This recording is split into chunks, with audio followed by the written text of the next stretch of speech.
அனைவருக்கும் வணக்கம்.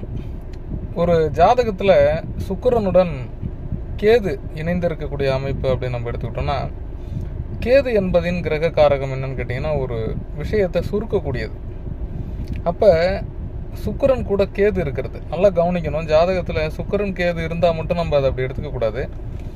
அதாவது சுக்கிரன் நிற்கிற பாகைக்கே கேது ஒரு 3 டிகிரிக்குள்ளார, அதாவது ஒரே நட்சத்திர பாதத்துக்குள்ளார அந்த கேது சுக்கிரனை நோக்கி வருது அப்படின்னா பார்க்கணும். சுக்கிரனை கடந்து போயிருக்கு அப்படின்னா அதை நம்ம பெருசாக கன்சிடர் பண்ண வேண்டாம்.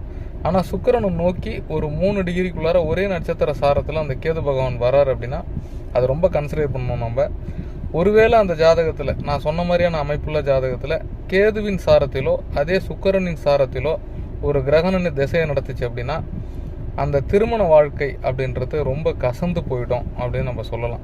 இதுதான் அந்த சுக்கிரன் ப்ளஸ் கேதுவோட